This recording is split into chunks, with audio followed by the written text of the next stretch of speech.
In the beginning, before the world knew sin, before violence stained the earth, before the flood was even a possibility, there was an angel whose name echoed in the heavens with honor and authority.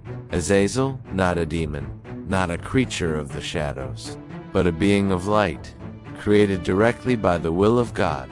Ancient texts describe angels as messengers, guardians, and observers of humanity, but among them existed an even higher class, the Watchers, vigilantes appointed to observe the world of men, to guide, protect, and ensure that creation followed divine order. Azazel was among the most powerful of these beings. He did not walk the earth like an ordinary servant. He flew over it like a celestial overseer. He saw the growth of civilizations, the flourishing of life, the innocence of humanity in its earliest days, and for a while, everything was harmonious. But something began to change within us. The more he observed humans, the more fascinated he became by them. Its fragility, your curiosity, your ability to learn.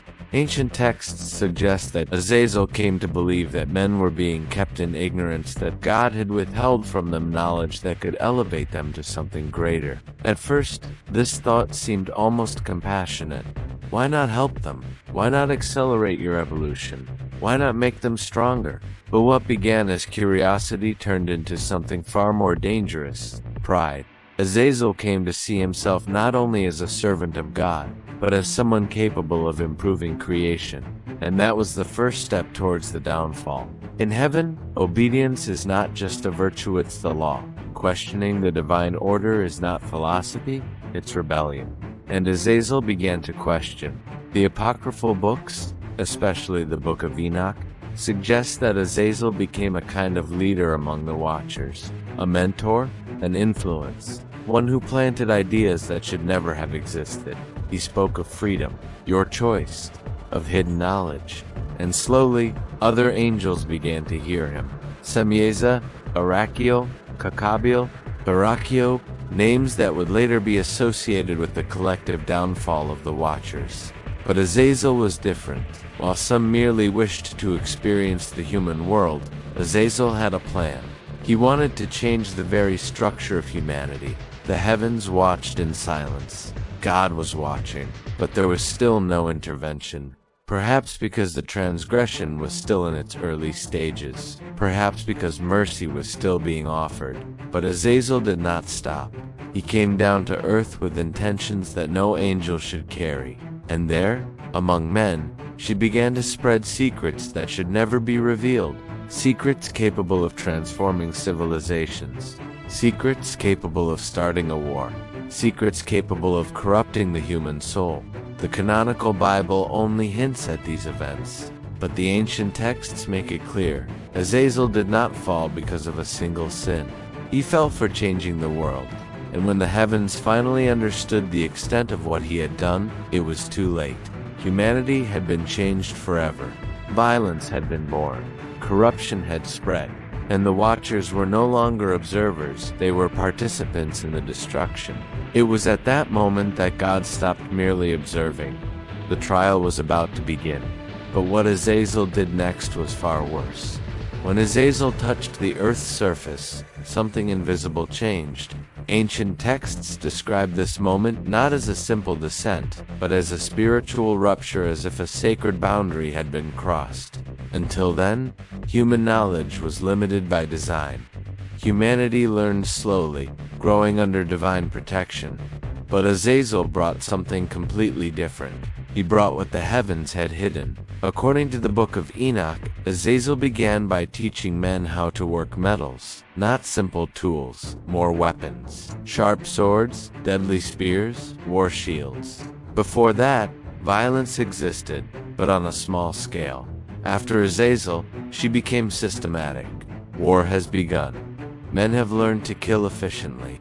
Cities began to fortify themselves. Tribes began to dominate others by force. The blood began to water the land. But that was just the beginning. Azazel also taught the secrets of ornamentation, gold and silver jewelry, cut gemstones, beautification techniques. This may seem harmless until the texts reveal the true effect. Pride has taken over humanity. Vanity has come to define value. Desire, envy, and betrayal grew like wildfire. Out of control, societies have come to be driven by appearances and power. And then came the most dangerous knowledge of all. Azazel taught magic, spells, spiritual manipulation. Humans learned to summon forces they did not understand. They learned how to alter nature, seeking power beyond the natural. And with that, the boundary between the human and the supernatural began to dissolve. Other fallen angels followed his example. Arakiel taught forbidden astrology. Kakabeel revealed the secrets of the stars. Penemu taught a writing system that manipulated the mind. Godriel revealed even more deadly weapons. But Azazel was the architect behind the corruption. He didn't just teach, he transformed. The pre-flood world had become technologically advanced for its time, but spiritually destroyed. The texts describe the earth as being immersed in continuous violence. Men were killing men, cities were burning, fear dominated generations. But something even more disturbing was happening. The boundaries between fallen angels and humans began to disappear. The Watchers took human women. From these unions were born giant beings, the Nephilim, creatures of colossal size, supernatural strength, and an appetite for destruction. They consumed resources. They dominated entire regions. When food ran out, they turned against humans themselves. The violence has reached unimaginable levels. According to the texts, the earth was crying out for justice, and the sky finally answered. God watched as creation transformed into something unrecognizable. The knowledge that should have elevated had instead destroyed. Freedom had become chaos. Azazel had not helped humanity. He had condemned her. It was at this point that divine judgment became inevitable. The faithful angels were sent. The sentences began to be pronounced. Each watcher would receive their punishment, but Azazel's punishment would be different from all the others. More severe, more symbolic, more eternal. Because Azazel not only disobeyed, he redesigned the destiny of humanity. And that's when heaven finally intervened. While violence consumed the world, something extraordinary was happening in the skies. The cries of humanity and of the earth itself rose like smoke before the throne of God. Ancient texts say that creation wasn't just being destroyed physically, but spiritually. The very balance of existence had been broken. Then, the heavens moved. God summoned the archangels, Michael, Gabriel, Raphael, and Uriel. Each received a mission, not to save the rogue angels known as the Watchers, but to bring their rebellion to a definitive end. Raphael was sent first, directly against the ringleader, Azazel. The order was clear: bind Azazel hand and foot, cast him into the darkness. But the punishment didn't stop there. Raphael was to open a chasm in the desert of Dudel, a place of sharp rocks and eternal night. There, Azazel would be thrown in. Sharp stones would be piled on top of him, crushing his body, imprisoning his spirit. No light, no time, no escape. The texts say he would remain there until the final day of judgment. Meanwhile, Michael was tasked with confronting the other Watchers. They were captured, bound, and confined to deep caves within the earth. There, they would be forced to watch their own children, the giants they had created, destroy each other in bloody wars. It was a psychological torment, forcing them to witness everything they had built turn to absolute ruin. Uriel was sent to warn Noah. The greatest trial was approaching. The earth would be washed clean, its corruption contained. The great flood was destined to happen. But Azazel received the harshest punishment of all, because the texts say something extraordinary. All the sins of humanity have been attributed to Azazel. Not that he was solely to blame, but because he was the catalyst, the professor of chaos, the architect of the downfall. Weaponry came from him. Forbidden magic came through him. Social corruption spread because of him. He didn't just participate, he led the charge. And that's why his imprisonment became a symbol of evil itself, being chained. Some traditions say demons were placed as guardians of his abyss.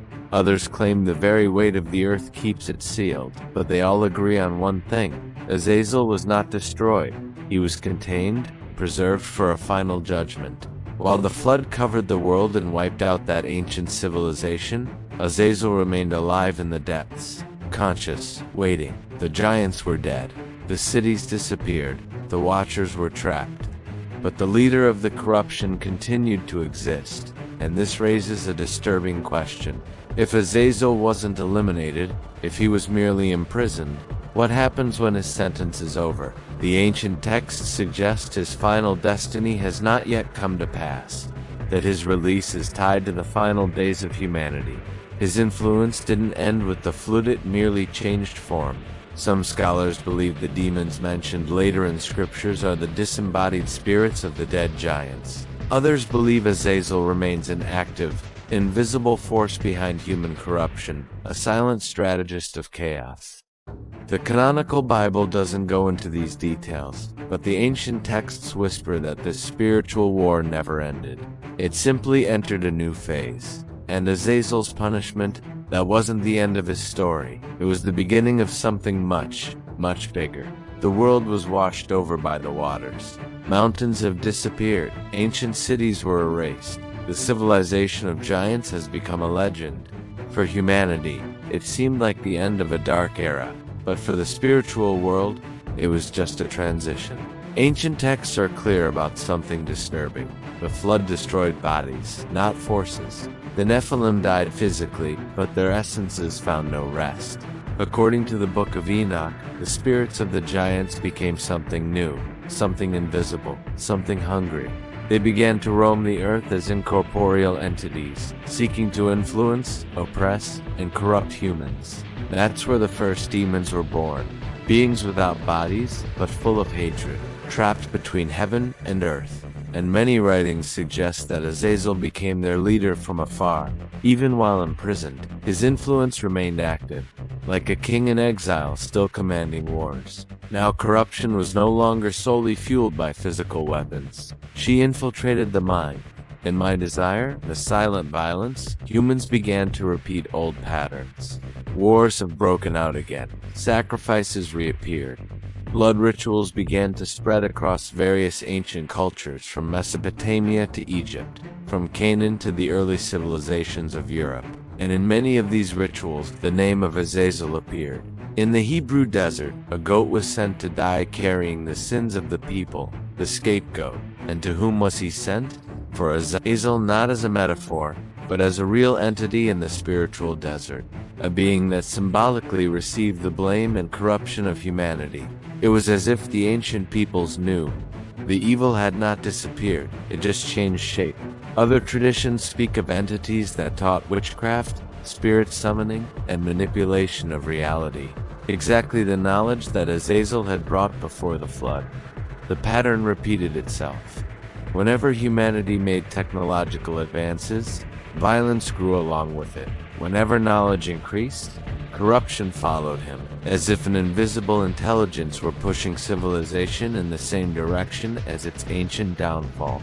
Some scholars believe that many ancient gods were actually watchers or entities connected to the Nephilim, powerful beings worshipped as deities. Others believe they were demonic manifestations inspired by Azazel. What matters is that the post-flood world did not become pure. He has simply become more subtly corrupted.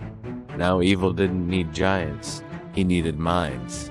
Kings were manipulated, wars were started, empires were built on blood. And always humanity seemed to be heading towards self-destruction, as if something deeply hated creation, and wanted to destroy it using humans themselves as weapons. But the scariest thing is this. Some prophetic texts suggest that Azazel's imprisonment is not eternal, that he will be released in the last few days. His release will mark a period of unprecedented chaos, an era where deception will be so profound that many will believe evil is good, where technology and destruction will walk side by side, where humanity will repeat, on a global scale, the world before the flood. And when that time comes, Azazel will not return as a teacher. He will return as commander. But what Azazel did next was far worse. For centuries, Azazel remained trapped in the depths, chained in utter darkness. But the ancient texts are clear. His imprisonment is not forever. The Book of Enoch describes how he will be confined until the time of the final judgment, a period marked by global chaos, total corruption of humanity, and mass deception. It would not be a silent liberation. It would be a spiritual event that would affect the entire earth. Other scriptures echo this pattern. The Book of Revelation speaks of imprisoned angels being released at the end of times.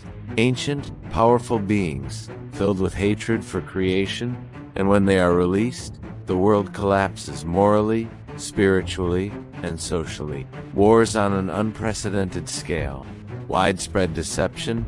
Humanity is turning completely away from God. Many scholars directly connect these imprisoned angels to figures like Azazel and the fallen Watchers, beings who have already destroyed the world once and will return to try to destroy it again, but this time not with giants, with systems, with ideologies, through mass manipulation. The texts suggest that the deception will be so sophisticated that even the most faithful will have difficulty distinguishing truth from falsehood. Evil will not appear as evil. It will appear as progress, as an evolution, as liberation. Azazel, who once taught destructive technology and moral corruption, would return to a world already prepared to absorb his influence. A hyper-connected world, a world obsessed with power, a world that calls destruction progress.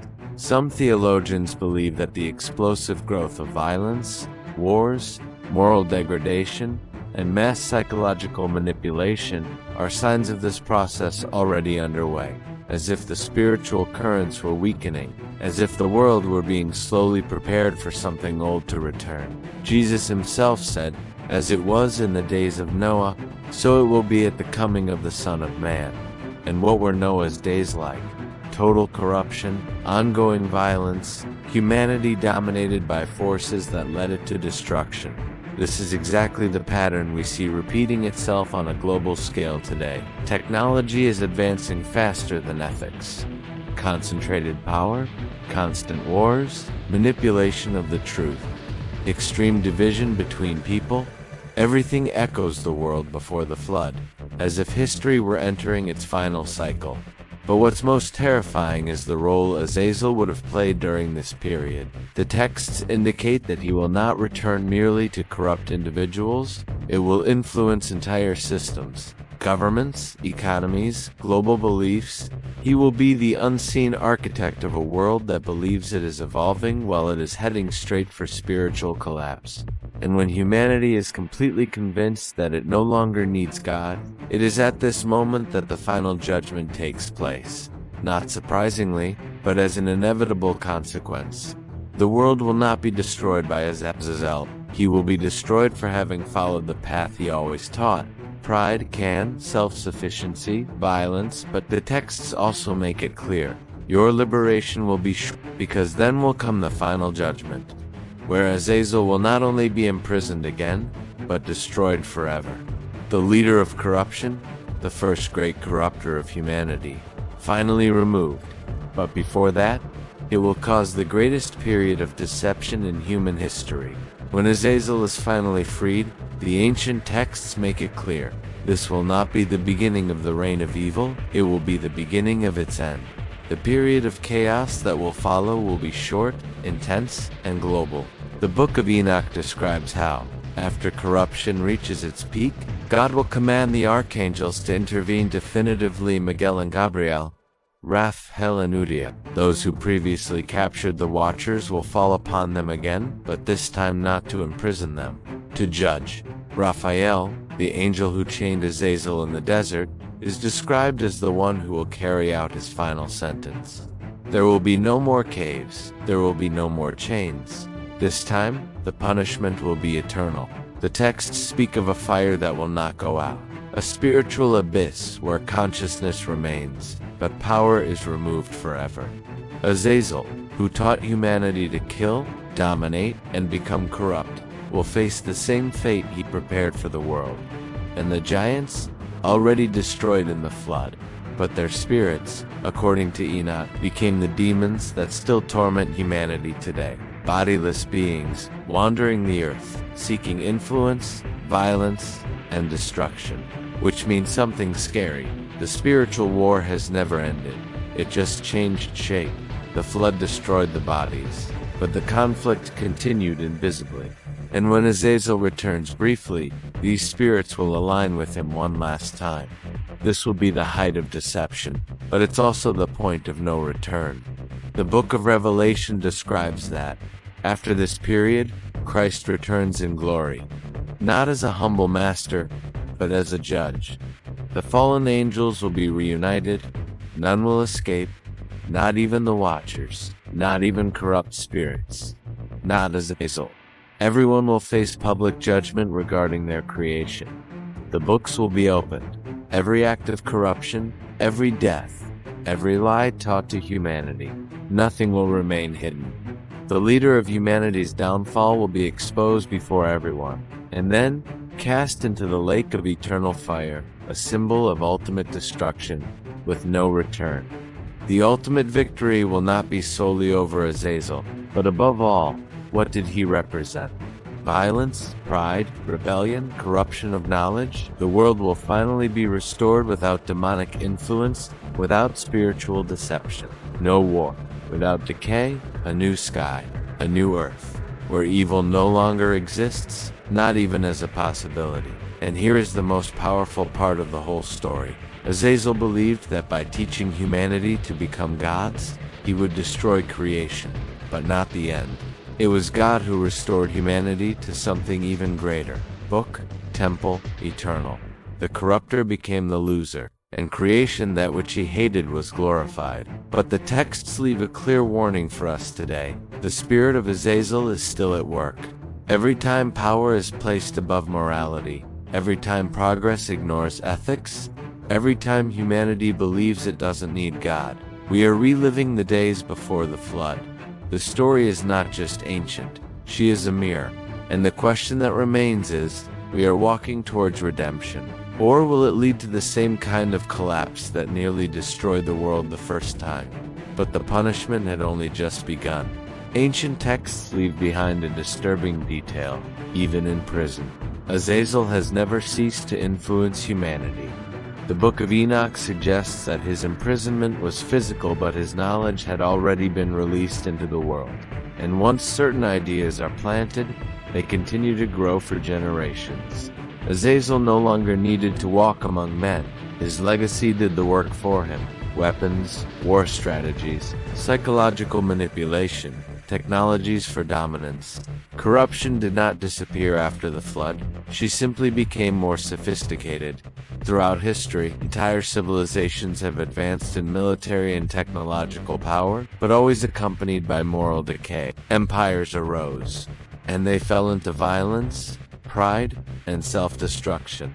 Just like in the days before the flood, the ancient prophets warned, when knowledge grows faster than wisdom, collapse is imminent. And today, humanity has never had so much power.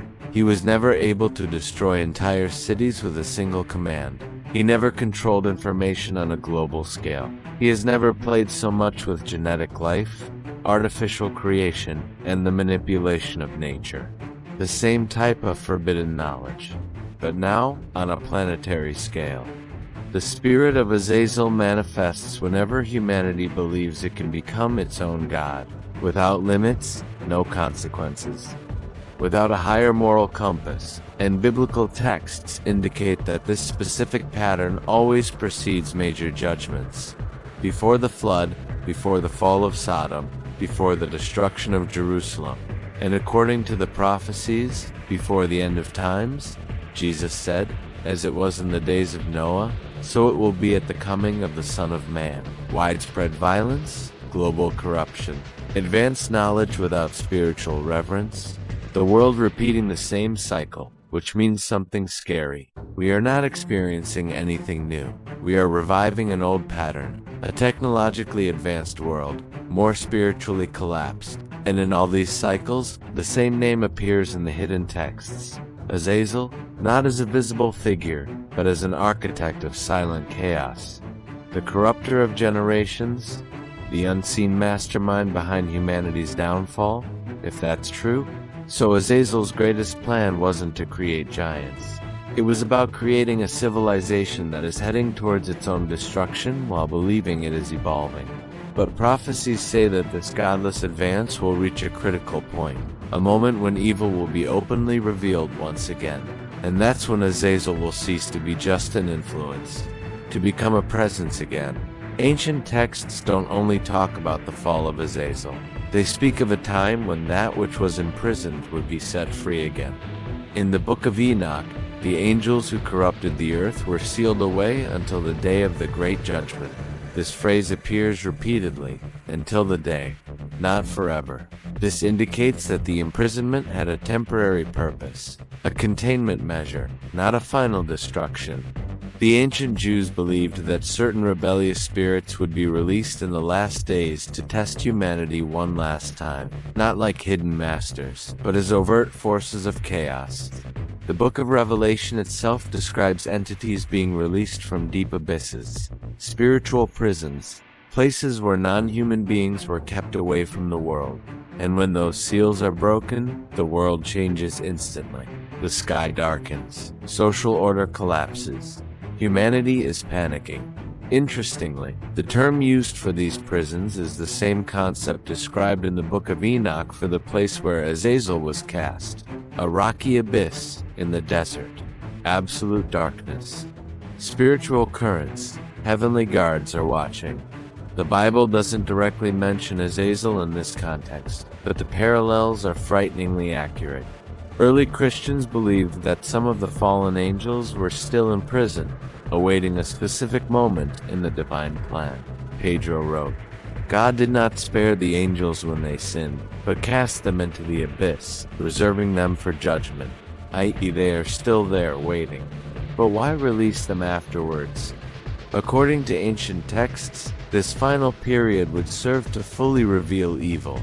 Nothing could be more hidden, nothing more in the shadows. The world would see exactly what happens when creation turns completely away from God, and it would be then that the final judgment would come. In this scenario, Azazel does not return as the hidden master, but as the ultimate symbol of rampant corruption. Everything that was taught secretly in the past would be revealed openly. Unbridled violence, technology used for destruction, global manipulation, war on an unprecedented scale, the final chaos, not as an accident, but as a consequence. The texts refer to this period as a time of anguish such as has never been seen before, a spiritual collapse that precedes restoration. The most disturbing part, many scholars believe that we are heading exactly in that direction. The world is becoming increasingly connected, becoming more and more powerful, less and less spiritual, repeating the same patterns as before the flood, the same arrogance, the same thirst for control, the same disregard for moral boundaries, as if something ancient were awakening, preparing the ground. What if Azazel represents the origin of this cycle, so his release would mark the end of him? But the texts make it clear. Before the restoration, chaos needs to manifest itself completely. Ancient texts leave no doubt. Azazel was not only arrested, he was convicted. While other fallen angels received different forms of punishment, Azazel was treated as the main culprit behind the corruption of earth, the invisible leader, the architect of human collapse. In the Book of Enoch, God commands the archangel Raphael. He binds Azazel hand and foot and casts him into the darkness. But the instruction doesn't stop there. He was to be cast into a desolate place called Dudale, covered by sharp rocks, buried under extreme weight, completely isolated from creation. A type of prison very different from traditional hell. A temporary cell, but brutal. The text says that he would remain there until the great day of judgment, and then he would be cast into eternal fire. In other words, the current imprisonment is only the first phase of the punishment. The real punishment is yet to come. But what's most frightening is the reason for this extreme sentence. Azazel didn't just rebel, he transformed humanity. He taught war, he forged weapons, he revealed secrets that fueled the violence. It corrupted morals. He created a world that God described as full of blood. And that is why According to Enoch, all the sins of the earth were symbolically placed upon him. He became the scapegoat for global corruption, the person directly responsible for the collapse of creation. This is where the biblical ritual of the Day of Atonement comes from. A goat was sent into the desert for Azazel, symbolically carrying the sins of the people, a representation of the transfer of evil to the one who introduced it into the world. Something deeply symbolic God was showing. Evil did not arise from nothing. It originated. He had a mentor. It had a catalyst. And that name was Azazel. But even with that conviction, the texts make it clear that his influence still resonates until the final judgment, his body trapped, your legacy unleashed. And when the appointed time comes, the final punishment will be made public, not silent, not hidden. The entire universe will witness the end of the one who initiated human corruption, the angels, men, and all creatures. It will be the closing of the cycle that began before the flood, the final downfall of the architect of chaos. But before that happens, the text suggests that the world will go through its greatest darkness, a temporary release from evil, one last test, a complete revelation of corruption. For centuries, scholars have wondered whether Azazel's imprisonment was merely symbolic, or it represented a real, physical place, hidden in the world. The Book of Enoch describes his imprisonment with strangely geographical detail. A rocky desert, deep cracks in the earth, eternal shadows, a place where light barely reaches. Dudal's name. Some believe it was a remote region of the ancient Middle East. Others suggest something even more disturbing, that Dudale was not just a desert, but an opening to the depths of the world, an underground prison, a kind of physical abyss, used as a spiritual containment. Interestingly, many ancient cultures spoke of places where rebellious gods were imprisoned beneath the earth. The Greeks called it Tartarus. The Sumerians spoke of prisons in the depths of the underworld. The Hebrews described the deepest Sheol. All civilizations shared the same idea. Some entities were sealed beneath the surface of the world, far from men, kept until the final judgment. In the Bible, the term abyss appears repeatedly as a place of confinement for evil spirits, not just as a spiritual concept, but as a real place. When Jesus cast out demons, they begged not to be sent to the abyss, as if they recognized that place as a real prison. This raises a disturbing possibility. If Azazel was thrown into that kind of abyss, he might still be there, taken, conscious, waiting. And some ancient Jewish commentators believed that earthquakes, giant fissures, and unexplored regions of the earth were marks of these ancient prisons, like scars from past spiritual battles. Sealed portals, invisible prisons. There are even modern theories suggesting that certain extremely deep zones of the earth have never been fully explored. Oceanic rifts, colossal caves, regions where instruments fail inexplicably, places where nature seems different. Although science explains many of these phenomena, ancient texts suggest something deeper, that the physical world was used as a prison for rebellious spiritual beings. Azazel wouldn't be in some distant hell, but trapped within the very creation that he corrupted, forced to remain below the human world, as a silent witness to the advancement of humanity that he destroyed. What if that's true? So the planet we live on may contain spiritual prisons that are far more real than we imagine, sealed but not destroyed. And the texts warn, these stamps are not permanent. The time will come when some will be opened, not by accident, but by divine design. And when that happens, the world will witness forces it hasn't seen in thousands of years. Throughout the scriptures, a disturbing pattern repeats itself. Before each great divine intervention, hidden evil always comes to the surface. Nothing is judged while it remains hidden. First it is revealed, then confronted, and only then destroyed. Before the flood, the world was not only corrupt, he had reached a level of violence never before seen. The book of Genesis says that every inclination of the human heart was only evil continually. There were no more moral boundaries. Corruption was rampant, standardized global. And then, the trial came. Before the destruction of Sodom, the sins of the city ascended to heaven. In other words, they became evident, not hidden. Wide open. Before the fall of Jerusalem, the prophets publicly denounced the idolatry, injustice, and corruption of its leaders. The evil was exposed before the people.